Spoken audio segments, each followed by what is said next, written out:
Christmas time, there's no need to be afraid. At Christmas time, A Christmas song with the most ominous opening ever. That whole rhythmic thing.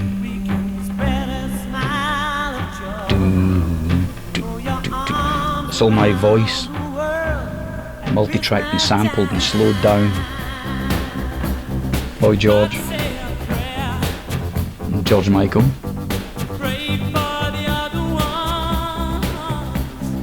I played all the instruments on this, except Phil Collins' drums, of course. Poor old Phil, he had one day off from recording his album. He was in London, and it was a Sunday afternoon, and it was his one day off, and he came in and sat with all the artists, and while I'm trying to get vocal performances out of everyone who had never heard the song, by the way, none of them had heard this. Phil sat for 5 hours, and every so often his head would pop up and he'd say, "You ready for me yet, boss?" I'd say, "Half an hour, Phil." He said, "Okay." And he sat there absolutely perfectly. He got up to do his drums eventually, but it perfectly. First take was brilliant, and he thought he overplayed, so he did another take and simplified it, and that's what's on the record.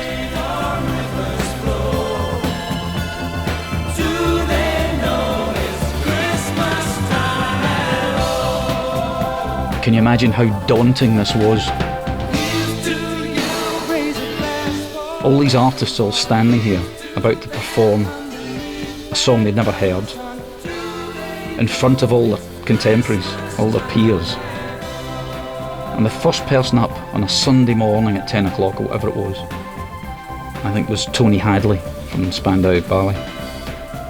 And he not only had to stand there in this great big empty studio with a microphone, with all these peers all standing at the glass control room, all looking at him, you know, waiting for him to go, "Oh." And he had a camera stuck in his face, which was even worse.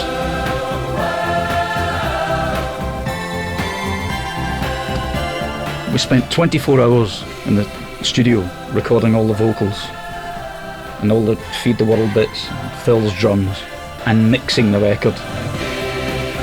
And it was 8 o'clock in the morning, next morning, and I had just finished the mix, and Bob Geldof took a cassette to the BBC, a big national radio station, and on my way home, driving my car on the way home, I had the radio on, and I heard the cassette getting played on the radio for the first time. Unheard of. The BBC don't play cassettes. And the moment it finished, they rewound it and played it again.